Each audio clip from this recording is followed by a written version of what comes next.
जी बिस्मिल्लाहिर्रहमानिर्रहीम स्टूडेंट करेंगे climate change. This is chapter 5 from winter to world geography class 7। Topic है 5.1 climate change.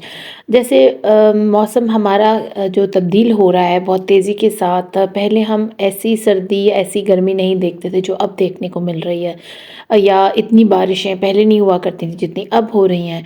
Weather and climate are different from one another. पहले तो आपको climate change समझने से पहले जो चीज़ समझनी है वो वेदर और क्लाइमेट के बीच में डिफरेंस जो है वो क्या है। वेदर क्या होता है और क्लाइमेट क्या होता है, आपने इनका डिफरेंस बहुत अच्छे से याद करना है for your paper as well. Weather is related to changes in the atmosphere for a short period of time, whereas climate refers to the average weather conditions over a long period of time in a given place। Weather और climate में जो बेहतरीन किस्म का फ़र्क हमें नज़र आता है वो ये कि मौसम एक दिन में 2-3 दफ़ा चेंज हो सकता है। जैसे अभी धूप निकली हुई है, अभी बादल आ जाएंगे और बारिश हो जाएगी और फिर दोबारा से धूप निकल आएगी। This is called the weather because it is like for a very short period, ठीक है। या एक दिन के लिए भी हो सकता है, यानी 2-3 दिन बारिशें हुई और फिर मौसम तब्दील हो गया, ठीक है। तो ये जो कुछ देर के लिए मौसम का बदलना है ना, इसको हम वेदर बुलाते हैं। और जैसे प्रॉपर हम मरी का नाम लें, ठीक है, तो हमारे जहन में फ़ौरन आ जाएगा वो तो ठंडा इलाका है, वहाँ पर तो गर्मियों में भी सर्दी होती है, ठीक है। तो दैट इज़ कॉल्ड क्लाइमेट, ठीक है। हमें पता है, अगर हम कराची की बात करते हैं तो कहते हैं ओहो ह्यूमिडिटी, ड्राई एयर, या हम कहते हैं बहुत गर्मी है यार, सर्दियों में भी वहाँ इतनी सर्दी नहीं पड़ती। तो ये क्या है, ये है वहाँ का क्लाइमेट। तो हमें हर इलाके के क्लाइमेट के बारे में पता होता है क्योंकि वो काफ़ी देर तक इस पर रिसर्च की जाती है कि कितने अरसे से इस इलाके का क्लाइमेट ऐसा है, ठीक है। और फिर वो उसी के नाम कर दिया जाता है कि जी ये इलाका ठंडा है, ये गर्म है, ये मोतदिल है, यानी यहाँ पर हर तरह की सब्ज़ी और फ्रूट उग सकता है या नहीं उग सकता, या यहाँ पर बिल्कुल काश्तकारी नहीं हो सकती, या यहाँ सिर्फ ड्राई फ्रूट उगाए जा सकते हैं, कुछ ख़ास फसलें उगाई जा सकती हैं। तो उम्मीद करती हूँ आपको वेदर और क्लाइमेट में फ़र्क पता चल गया कि वेदर जो है वो शॉर्ट टाइम पीरियड का होता है, ठीक है, और जो क्लाइमेट होता है वो एवरेज वेदर कंडीशन होती है जो कि बहुत देर तक रहे। In order to determine the climate of an area, weather data for temperature, rainfall और precipitation and wind is often collected for as many as 30 years. अगर आपको समझ लें कि पता लगाना है कि किसी इलाके का वेदर क्या है या क्लाइमेट क्या है, ठीक है। बेसिकली ये क्लाइमेट की बात हो रही है। क्लाइमेट क्या है, वहाँ का मौसम कैसा होता है, ठीक है। उस इलाके का मौसम गर्म है या सर्द है, सारा साल वहाँ ज़्यादा गर्मी पड़ती है या सर्दी पड़ती है, ठीक है ना। तो इसके लिए आपको जो चीज़ों के बारे में डाटा कलेक्ट करना है जिससे आप किसी भी इलाके का क्लाइमेट पता लगा सकते हैं, उनमें सबसे पहली चीज़ है वहाँ बारिशें कितनी होती है, ठीक है, उसकी रेनफॉल का आपको पता होना चाहिए। दूसरा, वहाँ टेम्परेचर कैसा रहता है, सारा साल ठंडा रहता है, गर्म रहता है, या दरमियाना होता है, 6 महीने गर्मी और 6 महीने सर्दी, ठीक है, या इस तरह का होता है। इसके अलावा आपने हवा का पता लगाना है कि वहाँ क्या सारा साल हवा चलती है या नहीं चलती, यानी वहाँ पर हबस होता है हबस के दिनों में या नहीं होता, या क्या सीन है हवा का। तो ये 3 चीज़ें आपके पास होंगी और इस डाटे को आपने हर साल इकट्ठा करना है। और कितने सालों तक इकट्ठा करना है, तकरीबन 30 साल तक। अगर 30 साल तक आपके पास सेम डाटा आ रहा है, देन यू फाइनलाइज और कंक्लूड कि इस इलाके का टेम्परेचर सारा साल गर्म रहता है, यहाँ ह्यूमिडिटी होती है और यहाँ पर ज़्यादा मौसम ठंडा नहीं होता, ठीक है ना, यानी टेम्परेचर भी बता दिया और बारिशें भी ज़्यादा नहीं होती हैं, ठीक है। तो किसी भी इलाके का क्लाइमेट मालूम करने के लिए आपको 3 चीज़ें चाहिए। नंबर 1 टेम्परेचर, नंबर 2 प्रेसिपिटेशन या रेनफॉल, और नंबर 3 विंड। और इस डाटे को कलेक्ट करने के लिए कितने साल आपको दरकार हैं, 30 साल, 30 ईयर्स। उससे पहले आप किसी भी इलाके का क्लाइमेट नहीं बता सकते, ठीक है। This average the average of the collected data gives the climate of an area. Jizan city in Saudi Arabia for example is one of the hottest city in the world, having a population of less than 2 million. Its temperature ranges from 23 degrees to 37 degrees. अब सऊदीया का एक इलाका है जुज़ान, और वहाँ पर तकरीबन 20 लाख लोग रहते हैं, बहुत कम है ये तादाद इतने बड़े एरिया के हिसाब से। और वहाँ का टेम्परेचर 23 डिग्री से 37 डिग्री के दरमियान में रहता है सारा साल, ठीक है। तो ये कैसे पता चला, और इसको दुनिया के गर्म तरीन शहरों में शुमार किया जाता है, ठीक है ना, दुनिया का गर्म तरीन शहर है ये। और ये हमें कैसे पता चला? ज़ाहिर बात है 30 ईयर्स तक इसका डाटा कलेक्ट किया गया और फिर ये फाइनलाइज़ कर दिया गया कि इसका जो टेम्परेचर है वो 23 से 37 डिग्री के दरमियान में रहता है सारा साल, और ये दुनिया का गर्म तरीन इलाका है, यहाँ गर्मी ही रहती है। इस शहर की आपको पिक्चर भी नज़र आ रही होगी जो कि यहाँ शो की गई है इस पेज नंबर 79 पर। चलिए पढ़ते हैं 5.2। टॉपिक है what is climate change. Climate change refers to long term change in temperature and weather patterns of a region. Climate change या मौसम की तब्दीली एक बहुत तवील अरसे के ऊपर उसका रद्द-ओ-बदल होना ज़रूरी होता है, ठीक है ना। ऐसे नहीं होता है कि मरी में हमेशा सर्दी होती है और अगर हम गए हैं और वहाँ पर गर्मी हो गई तो हम कहेंगे लो जी मरी तो बहुत ही गर्म हो गया, ठीक है। और हम वापस आने के बाद सब लोगों को कहेंगे भाई मरी मत जाना, वहाँ बहुत गर्मी होती है। ऐसा नहीं है, वो तो थोड़ा सा वेदर इफेक्ट हुआ तो वहाँ थोड़ी देर के लिए मौसम गर्म हो गया, अदरवाइज वो सारा साल ठंडा ही रहता है मरी का इलाका जो होता है, ठीक है। तो यहाँ पर जो क्लाइमेट चेंज की बात हो रही है वो लॉन्ग टर्म चेंज होगा, ठीक है। यानी हम कहेंगे जी आज से 10-15 साल पहले ये इलाका भी ठंडा हुआ करता था, अब नहीं है। 10-15 साल से बिल्कुल यहाँ ठंड ही नहीं है, यहाँ बर्फ़ पड़ ही नहीं रही है, ठीक है। तो हम उसके टेम्परेचर और उसके वेदर पैटर्न को देखकर किसी भी रीजन का बताएंगे कि क्लाइमेट चेंज हो गया है या नहीं हुआ। It is an entirely natural process that occurs over time. ये कुदरती तौर पर होता है, ठीक है। ये आप खुद किसी भी इलाके का मौसम पकड़कर चेंज नहीं कर सकते। आप मरी को डेजर्ट एरिया नहीं बना सकते, उस तरह की गर्मी वहाँ नहीं दे सकते, ठीक है। और ना लाहौर में आप बर्फ़बारी करवा सकते हैं। तो ये कुदरती तौर पर होता है। जब अल्लाह चाहेगा इस किस्म के हालात पैदा होंगे कि यहाँ बर्फ़ पड़े तो लाहौर में भी बर्फ़ पड़ेगी। It is possible. The earth climate has change many times in its history. दुनिया ने बड़ी दफ़ा ऐसा देखा कि हमारी ज़मीन का क्लाइमेट चेंज हुआ। ऐसे बहुत से इलाके थे जहाँ पर कभी बारिश ही नहीं हुई थी और फिर वो इलाके ऐसे हो गए हरे और सरसब्ज कि वहाँ पर बारिशें होना शुरू हो गई। काफ़ी अरसे तक, काफ़ी सालों तक वहाँ बारिशें देखी गई। It is believed that there was a time when temperature on the earth had dropped so low that it was covered with ice. लोग ये भी कहते हैं कि एक वक्त ऐसा आया था हमारी अर्थ के ऊपर, ये बहुत बहुत हज़ार साल पहले की बात है, बहुत हज़ारों साल पहले की, कि हमारी पूरी अर्थ बर्फ़ से ढक गई थी। एक ऐसा वक्त आया था। There also were periods when the world temperature had been higher than it is today. आज हमारी अर्थ का जो temperature, highest temperature that cross 50-56, ठीक है, इससे ज़्यादा हाई नहीं होता है। लेकिन वो कह रहे हैं एक वक्त ऐसा भी आया था हमारी अर्थ के ऊपर कि इट विल लाइक 80 और 70 या 100 तक चला गया था, इतना गर्म हो गया था। Many scientist of today think that earth temperature is increasing. अब भी साइंसदान इस चीज़ पर रिसर्च कर रहे हैं कि हमारी अर्थ का टेम्परेचर जो आज से 30-40 साल पहले था वो अब नहीं है, वो बढ़ना शुरू हो गया, यानी गर्मी ज़्यादा होनी शुरू हो गई है। This increase is largely due to us and the things that we do. और ये क्यों हो रहा है? सिर्फ ह्यूमन एक्टिविटीज़ की वजह से। ना दरख्त कुछ ख़राबी कर रहे हैं, ना पौधे, ना जानदार, ना बेजान चीज़ें, सिर्फ इंसान है जो अर्थ के पीछे हाथ धोकर पड़ा हुआ है, ठीक है। हमारी एक्टिविटीज़ क्या है? हम धुआं छोड़ती गाड़ियाँ इस्तेमाल कर रहे हैं, हमारे जितने कारखाने चल रहे हैं उसमें से धुआं निकल रहा है, ठीक है। हम जो फार्म हाउसेस बना रहे हैं, हमारे जो जानवर हम उसके ऊपर पाल रहे हैं और डिफॉरेस्टेशन कर रहे हैं, दरख्त काटते चले जा रहे हैं, इसकी वजह से ये सब कुछ हो रहा है। Of course it is difficult to separate climate change which is natural from one that is brought about by us and our activities.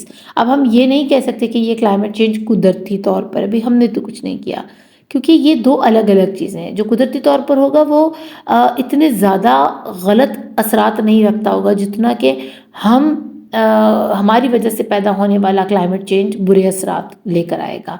जब भी पंखा चलाने का साथ मैनुअल आता है ना, तो हमें पता होता है कि मशीन इस तरह इस्तेमाल करनी है, ठीक है। उसके साथ आपको एक मैनुअल दिया जाता है या उसके ऊपर इंस्ट्रक्शंस लिखी होती है कि आप यूँ करें, यूँ करें, यूँ करें। अगर हम उसको उल्टे तरीके से इस्तेमाल करेंगे और हमारे साथ कुछ हादसा हो जाएगा, तो ये फैक्ट्री बनाने वाले की गलती नहीं है या फैक्ट्री में उस चीज़ को बनाने वाले की गलती नहीं है। असल में ये हमारी गलती है क्योंकि ये हमने उल्टे तरीके से इस्तेमाल किया। तो हमारी अर्थ का भी यही हाल है। अल्लाह पाक ने जो तरीका रखा है हमारे लिए कुदरती, हम उससे हट गए हैं। हम खुद से अपने हाथ पाँव चलाने शुरू हो गए हैं, अर्थ को डिस्टेबलाइज कर रहे हैं। सबसे पहला जो गलत काम हम कर रहे हैं that is the green house effect, ठीक है। Green house gases like water vapour, carbon dioxide, ozone, O3 naturally occurs in the atmosphere. इस लाइन को आप अंडरलाइन करेंगे बिकॉज आपसे पूछा जाएगा कि ग्रीन हाउस गैसेज के बारे में आप क्या जानते हैं, बताएं उनके नाम। तो आपने बताना है कि that are like water vapour होता है, उसमें कार्बन डाइऑक्साइड होता है, और ओजोन या O3 के नाम से जिसको हम बुलाते हैं, ये कुदरती तौर पर हमारे माहौल का हिस्सा है। These gases trap the heat of the, अब वो आपसे पूछेंगे कि ये गैसेज करती क्या है, तो आप बताएंगे कि ये गैसेस ट्रैप कर लेती हैं, रोक लेती हैं हीट को of the sun and reflect it back into the atmosphere. तो इस इफेक्ट को हम बहुत अच्छे से समझेंगे इस वीडियो की मदद से। चलें बच्चों, मुलाकात करते हैं ग्रीन हाउस गैसेस के साथ जो हमारे एटमॉस्फेयर का हिस्सा है। इसमें कार्बन डाइऑक्साइड है, मीथेन है, फ्लोरिनेटेड गैसेस है, नाइट्रस ऑक्साइड, वाटर वेपर और ओजोन शामिल हैं। अगर ये सब गैसेस ना हों जो कि गर्म गैसेस हैं तो हमारी अर्थ के ऊपर बहुत ज़्यादा बर्फ़ जम जाएगी और ये बर्फ़ हमारी ज़िंदगियों को ख़त्म कर देगी। इन गैसेस के ना होने से हमारा दर्जा हरारत ज़मीन का 18 डिग्री नीचे चला जाएगा। यानी हम लोग जो नॉर्मल अपना टेम्परेचर इंजॉय कर रहे हैं, जिससे फसलें उगती हैं, हमारे लिए फ़ायदा होता है, वो 18 डिग्री नीचे चला जाएगा। तो आप सोच सकते हैं उससे हमें क्या नुकसान हो सकता है। अब चलें पढ़ते हैं कि ये ग्रीन हाउस इफ़ेक्ट करता कैसे। जब सूरज की रोशनी और गर्मी हमारी अर्थ तक पहुँचती है तो आपको जो वाइट सर्कल नज़र आ रहा है अर्थ के घेर्द, इसको हम ओजोन लेयर बुलाते हैं और ये कंज्यूम करता है हीट को। कुछ हीट अर्थ अपने अंदर एब्जॉर्ब कर लेती है और कुछ हीट वापस into the space reflect back कर देती है। जो जो हीट वो अपने अंदर इकट्ठी करती जाएगी, अब आप देख रहे हो अर्थ के इर्द गिर्द आपको रेड कलर नज़र आ रहा है। अब सन को पता चल गया कि हीट इस हद तक गर्म हो गई है कि रात को ये स्पेस की ठंड से अपने आप को बचा लेगी। यहाँ पर हम बात करते हैं कुछ एक्स्ट्रा हीट की जो कि हमारी वजह से है, जो कि फैक्ट्रियों के निकलने वाले धुएं से गर्म करता है हमारी ज़मीन को। जो हम दरख्त काट रहे हैं, डिफॉरेस्टेशन, ये जो हम फ्यूल बर्निंग कर रहे हैं मुसलसल, अब इन सब बातों की वजह से ओजोन गैसेस बहुत ज़्यादा हो गई हैं जो कि बहुत ज़्यादा गर्मी दे रही हैं अर्थ को, और अर्थ के ऊपर से ग्लेशियर पिघलना शुरू हो गए हैं। अर्थ पर ग्लोबल वार्मिंग स्टार्ट हो गई है जिसकी वजह से बहुत ज़्यादा फ्लड्स आ रहे हैं, बहुत ज़्यादा हरिकेन्स और तूफ़ान आ रहे हैं। This process insulates the earth and keeps its temperature comfortable for life to exist. अब आपको अंदाज़ा हुआ कि ग्रीन हाउस गैसेस हमारी ज़मीन के लिए क्यों ज़रूरी है, ताकि हमारे ज़मीन के टेम्परेचर को इतना नॉर्मल रखें कि वो हमारी ज़िंदगियों को आगे बढ़ने के लिए मदद कर सके। यानी फसलें उगाने में, दरख्त उगाने में, हम जो सांस ले रहे हैं, हम जो चल फिर रहे हैं, जो हम सूरज की रोशनी और गर्मी को एंजॉय कर रहे हैं, हम वो सब कुछ कर सकें।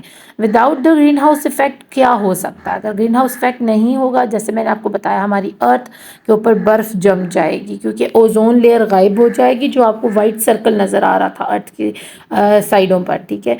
तो वो क्या होगा कि सूरज की रोशनी अपने अंदर इकट्ठी नहीं कर पाएगा। जैसे आप स्वेटर उतार दें और जाकर आर्टिक में खड़े हो जाएं तो क्या होगा? अगर आपने स्वेटर उतार दिया तो आपकी बॉडी को डायरेक्ट जो है ठंड लगना शुरू हो जाएगी और बीमार हो जाएंगे, और यहाँ तक कि बहुत हद तक आपको जो है ना परेशानी हो सकती है। इसी तरह हमारी अर्थ ने भी एक स्वेटर पहना हुआ है ओजोन लेयर की शक्ल के अंदर, जो कि ट्रैप करता रहता है हीट को फ्रॉम द सन और हमारी अर्थ को गर्म रखता है, उस पर बर्फ़ नहीं जमने देता।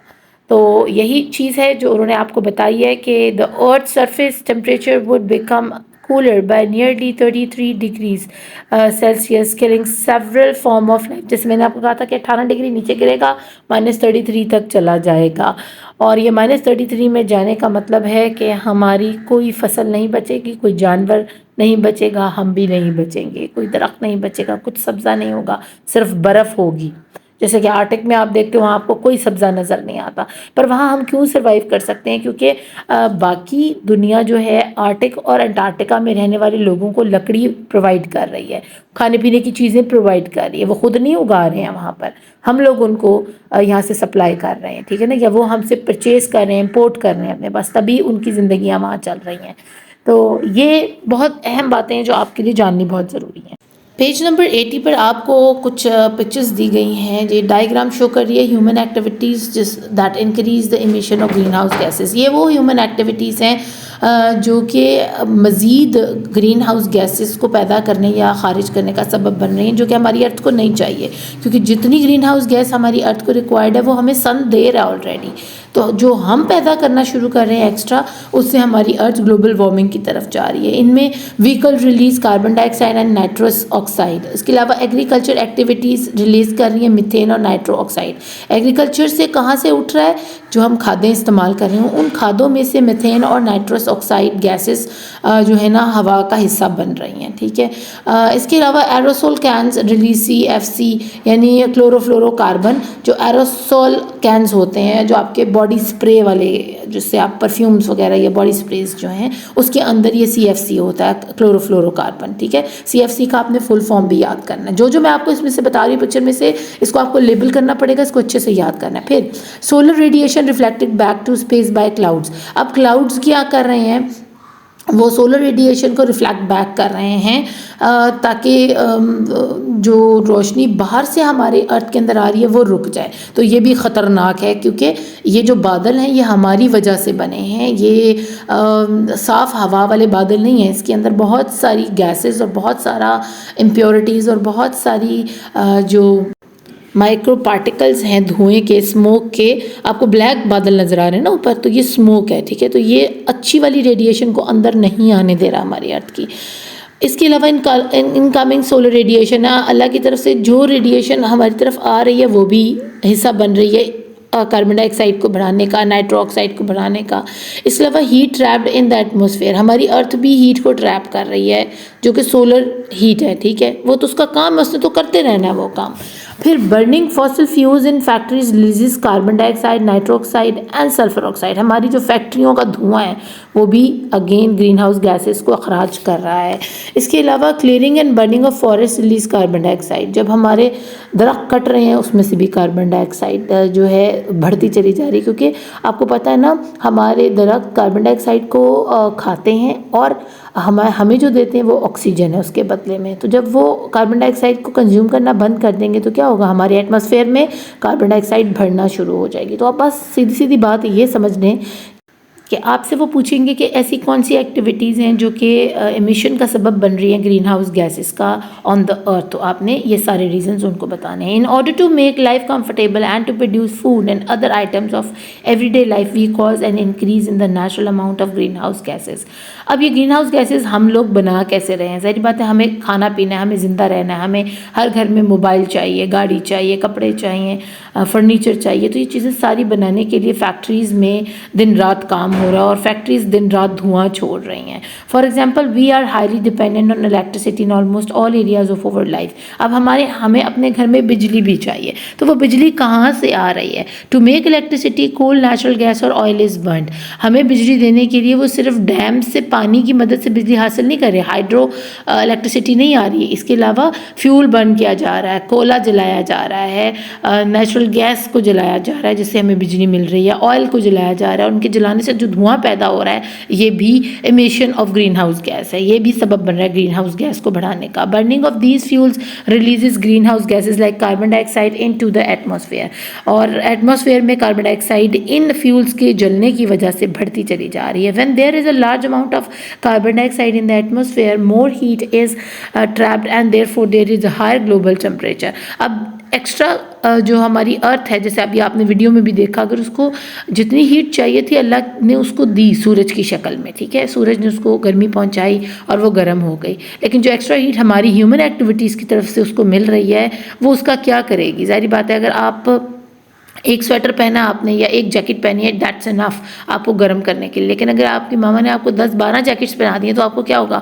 आप स्वेट करना शुरू करते हो, पसीना आना शुरू। आप कहेंगे तारे मम्मा क्या मसला है, इतनी ज़्यादा मुझे स्वेटर पहना दी हैं या इतनी ज़्यादा रज़ाइयाँ मेरे ऊपर डाल दी हैं, मुझे नहीं ज़रूरत, मैं एक रज़ाई में मैं कंफर्टेबल हूँ, काफ़ी है। तो हमारी अर्थ के साथ भी हम यही कर रहे हैं, उसको डबल स्वेटर पहनाते चले जा रहे हैं, ग्रीन हाउस गैसेस की इमिशन करते चले जा रहे हैं, जिसके नतीजे बड़े ख़तरनाक होने वाले हैं। हम लोग ग्लोबल वार्मिंग की तरफ जा रहे हैं, हमारा हमारा ग्लोब यानी हमारी अर्थ वार्म होती चली जा रही है। This unnatural increase in greenhouse gases in the environment result in enhance greenhouse effect shows some of the human activities that cause enhance greenhouse effect. ये फिर आपको वही बता रहे हैं कि हमारा इनहांस जो ग्रीन हाउस इफेक्ट हुआ है वो क्यों हुआ है, ह्यूमन एक्टिविटीज़ की वजह से।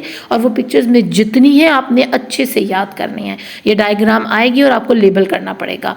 Scientist study things like the amount of carbon dioxide in the atmosphere, global temperature and sea level measurements. अब साइंटिस्ट स्टडी कैसे, हमें कैसे पता चल रहा है कि हमारी अर्थ ग्लोबल वार्मिंग की तरफ जा रही है या ग्रीन हाउस इफेक्ट बढ़ता चला जा रहा है?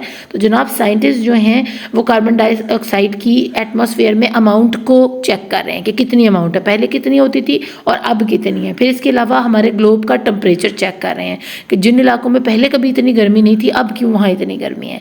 फिर सी लेवल चेक किया जा रहा है कि पहले समंदर की जो साइज़ था वो थोड़ा था, उसका लेवल थोड़ा था, अब बढ़ना शुरू हो गया है। तो इसकी वजह से क्या होगा, जो इलाके समंदर के पास हैं वो डूब जाएंगे उसके अंदर, क्योंकि ग्लेशियर्स पिघल के पानी आखिर कहाँ जाएगा, समंदर के अंदर। और समंदर का जब लेवल इंक्रीज़ करेगा तो वो समंदर कहाँ आएगा, ज़ाहिर बात है कोस्टल एरिया के ऊपर पानी चढ़ जाएगा। तो इस तरह बहुत बड़ा फ्लड या सुनामी आने का ख़तरा है। Even the temperature of the ocean is increase. अब ओशन का टेम्परेचर भी इंक्रीज़ कर रहा है। जो हवा हमें ठंडी मिलती थी कोस्टल एरियाज़ को, जो मैरी टाइम जो हमें ठंडक मिलती थी, जो हवा दिन के टाइम समंदर से लैंड की तरफ चलती थी और कराची ठंडा रखती थी, अब वो गर्म होना शुरू हो रही है। ठीक है, तो अब वो गर्म हवा आया करेगी समंदर की तरफ से। अगले पेज पे हम देखते हैं, पेज नंबर 81 पर अगेन आपको दिखाया जा रहा है कि क्या क्या नुकसानात होंगे अगर ग्लोबल वार्मिंग का शिकार हो गई है अर्थ। तो फर्स्ट नंबर पे हमारे पास इंक्रीज ग्लोबल टेम्परेचर है और इसके नतीजे में हमारी अर्थ को क्या हो रहा है, डेसिडिफिकेशन हो रही है, हमारा अर्थ सहरा बनता जा रहा है। ठीक है, हमारी अर्थ जो है वो सहरा में तब्दील हो रही है क्योंकि दरख्त ख़त्म हो रहे हैं, खुश्क साली आ रही है, ड्रॉट आ रहा है, जिसकी वजह से हमारी हरी भरी अर्थ आहिस्ता आहिस्ता सहरा बनती चली जा रही है। नंबर 2 पर है glaciers and ice sheet melt. जब ग्लेशियर और आइस शीट मेल्ट हो जाएंगी तो क्या होगा, animal and plant are in danger, food supply में बी इफेक्टेड।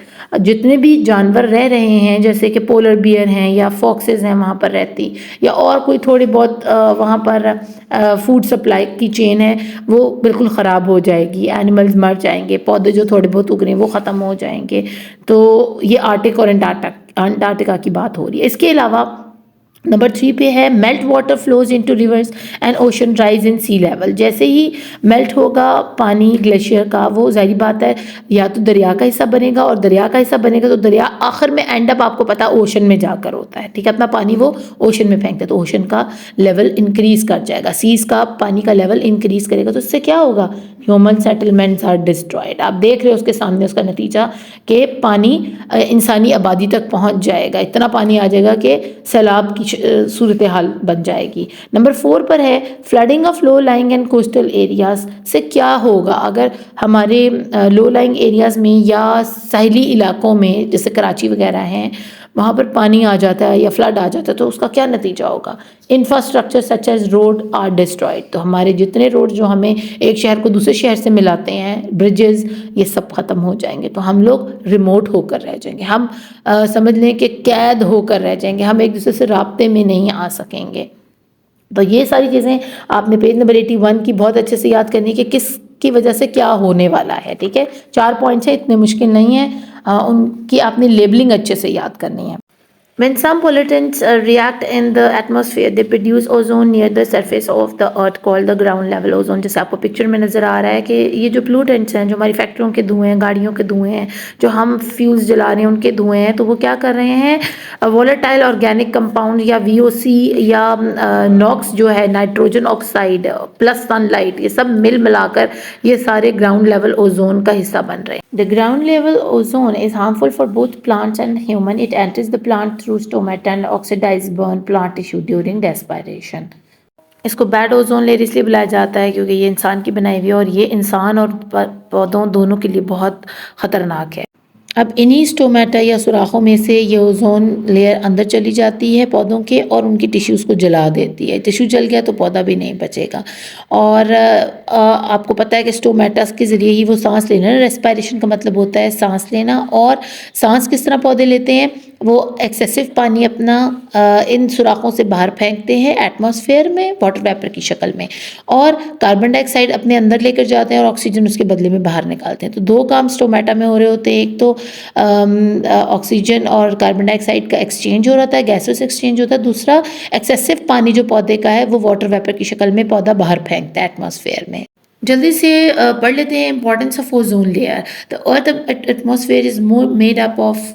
तो चलिए बच्चों जल्दी जल्दी से इंपॉर्टेंस ऑफ ओजोन लेयर पढ़ लेते हैं कि ये हमारी ज़मीन के लिए क्यों ज़रूरी है। The earth atmosphere is made up of several layers. हमारी अर्थ का जो एटमॉस्फेयर है वो काफ़ी सारी लेयर्स से मिलकर बना है। We all live in the troposphere where most gases in the atmosphere are found. हम जिस लेयर के अंदर ज़िंदगी गुजार रहे हैं दैट इज़ कॉल्ड ट्रोपोस्फेयर, और इसके अंदर बहुत सारी ऐसी गैसेस हैं जो कि हमारी ज़िंदगियों के लिए ज़रूरी हैं, वो इसका हिस्सा हैं जो कि इसको बनाती हैं इस ट्रोपोस्फेयर को। ठीक है, तो आप इनके नाम याद कर लीजिएगा कि कहाँ से स्टार्ट होता है। हमारी अर्थ के जो सबसे नज़दीक लेयर है इसको ट्रोपोस्फेयर बुलाते हैं, उससे ऊपर वाले को स्ट्रेटो, उससे ऊपर मैसो, देन थर्मो, और फिर एक्सो, और फिर हमारी आउटर स्पेस शुरू हो जाती है। तो ये याद कर लीजिएगा, नाम बहुत आसान है। The layer is the warm because the surface of the earth absorb the sun rays and releases them as heat. अब ये वाली जो हमारी सरफेस है ना वो गर्म होती है, ये वाली जो लेयर है हमारी ट्रोपोस्फेयर, क्यों? क्योंकि हमारे ये जो है एब्जॉर्ब कर लेती है सारी सन की हीट को। ठीक है, हमारी अर्थ जो एब्जॉर्ब करेगी वो इसको रोके रखेगी। ये समझ लें कि एक स्वेटर है ट्रोपोस्फेयर का जो हमारी अर्थ ने पहना हुआ है, और ये जो हमारी अर्थ ने हीट को एब्जॉर्ब किया है ये उस गर्मी को रोके रखता है, ये वाला स्वेटर ट्रोपोस्फेयर का, और हमारी अर्थ को गर्म रखता है। The earth surface experience different weather phenomena when characteristics like temperature, pressure and moisture change in the troposphere. Troposphere में हमारी अर्थ बहुत सारे मौसमियाती तब्दीलियों को एक्सपीरियंस करती है, जिसमें हवा का प्रेशर है, हवा में नमी है, और हवा का ड्राई होना या गर्म होना है, और हमारी अर्थ का टेम्परेचर है। तो the second layer of the earth stratosphere contains a layer of ozone O3 gas. अब सेकेंड लेयर की बात करें तो ये अपने अंदर क्या रखती है, ये लेयर ओजोन रखती है अपने अंदर। ओजोन की गैस है O3 गैस। ठीक है, ये उससे बनी हुई है। The ozone gas observe the, आपने क्या याद करना है, सिर्फ ट्रोपोस्फेयर में आपने बताना है कि इसके अंदर सारी गैसेस होती हैं जो एटमॉस्फेयर में पाई जाती हैं, और सेकेंड लेयर के अंदर ये कंटेन करती है ओजोन गैस। ठीक है, और ozone gas observe the intense ultraviolet radiation from the sun. और ओजोन लेयर क्या करती है, सूरज से आने वाली अल्ट्रावायलेट शुआओं को हमारी अर्थ तक नहीं पहुंचने देती। अगर वो पहुंच गई तो हम पिघल जाएंगे, वी मेल्ट, और हमारे जानवर भी, हमारे पौधे भी पिघल जाएंगे, इतनी ज़्यादा रेडिएशन है। It shields life on Earth from receiving too much radiation. If the ultraviolet radiation or light reaches the Earth, it can enter our bodies through the skin and cause harm. क्योंकि अगर ये सन की radiation, ultraviolet radiation या light हम तक पहुंच गई, ज़मीन तक पहुंच गई, तो मैंने आपको बताया कि ये हमें जला देगी, झुलसा देगी। The ozone layer is becoming thinner due to human activities. अब यही स्ट्रेटोस्फेयर जो है वो हमारी एक्टिविटीज़ की वजह से, जो कि अभी हम पीछे पढ़ के आए हैं, दरख्त काटना, फ्यूल जलाना, ज़राअत के लिए खादों का इस्तेमाल करना जिनमें से गैसेज उठती हैं, फिर परफ्यूम की बॉटल्स इस्तेमाल करना, स्प्रेस की जो क्लोरोफ्लोरोकार्बन को रिलीज़ करती हैं, तो इससे क्या हो रहा है, हमारी ओजोन में सुराख होता चला जा रहा है। The release of chemical called chlorofluorocarbon makes the ozone thin. आपसे पूछा जाएगा कि कौन सा ऐसा केमिकल है जो कि ओजोन को थिन कर रहा है, तो आप कहेंगे क्लोरोफ्लोरोकार्बन या CFC makes the ozone thin. The chlorofluorocarbon are made of chlorine, fluorine and carbon and are present in refrigerants and plastics. ये कहाँ कहाँ पाया जाता है, ये केमिकल प्लास्टिक की चीज़ों में है और रेफ्रिजरेंट्स के अंदर है, यानी जो भी चीज़ हमें ठंडा करने के लिए इस्तेमाल की जा रही है, वो AC के यूनिट्स हों जो बाहर लगे होते हैं, हर घर में, एक घर में 8-8 AC लगे हुए, ठीक है, वहाँ से रिलीज़ हो रही है ये गैस। और इसके अलावा जो हमारे घरों में फ्रिज हैं उनके अंदर जो कंप्रेसर, उनके अंदर ये गैस मौजूद है, वो रिलीज़ कर रहे हैं। फिर हम जो बॉटल्स इस्तेमाल करें, स्प्रे बॉटल्स, उसके अंदर ये केमिकल मौजूद है, उसका नाम है क्लोरोफ्लोरोकार्बन। गौर से आपने समझना है इस बात को, ठीक है। और क्लोरोफ्लोरोकार्बन में कौन कौन सी गैसें शामिल हैं, तो उनका नाम है क्लोरीन, फ्लोरीन और कार्बन, ठीक है। अगर आपसे पूछते हैं क्लोरोफ्लोरोकार्बन इसको क्यों बताते हैं, तो क्लोरो से क्लोरीन, फ्लोरो से फ्लोरीन और कार्बन तो कार्बन है ही, ठीक है। तो ये नाम ही आपको बता देगा कि इसमें 3 गैसेस एक साथ शामिल हैं। अब if the aerosol cans are banned which are the biggest source of CFCs, the ozone layer can be recovered. अगर हम स्प्रे वाली बॉटल्स को इस्तेमाल करना बंद कर देते हैं, अगर हम इनको बैन कर देते हैं, क्या हो गया अगर हम ये खुशबू इस्तेमाल नहीं करते, इतर इस्तेमाल करने हैं, बहुत सारे ऑल्टरनेट हैं इसकी जगह, पाउडर्स इस्तेमाल करने हैं आप लोग अपने टेल्कम पाउडर्स जो होते हैं, तो हमारी स्ट्रेटोस्फेयर बच जाएगी, हम बच जाएंगे। वो स्ट्रेटोस्फेयर हमारे लिए लड़ रही है रेडिएशन से, वो हमारे तक वो ख़तरनाक रेडिएशन नहीं, लेज़र लाइट्स नहीं पहुंचने दे रही जो कि हमें जला देंगी। लेकिन हम मुसलसल अपनी बॉडी को खुशबू देने के लिए, जो कि बॉडी झुलस जाएगी हमारी अगर वो रेडिएशन हम तक पहुंच जाए, उसी बॉडी को खुशबू देने के लिए हम ओजोन को थिन करने वाली चीज़ें इस्तेमाल कर रहे हैं जो कि क्लोरोफ्लोरोकार्बन्स हैं। तो हमें इसको रोकना होगा। उम्मीद करती हूँ आपको इस टॉपिक की अच्छे से समझ आ गई हो कि अपना खूब ख्याल रखिएगा। Best of luck for your final exam. Thank you for watching. Allah निगहबान।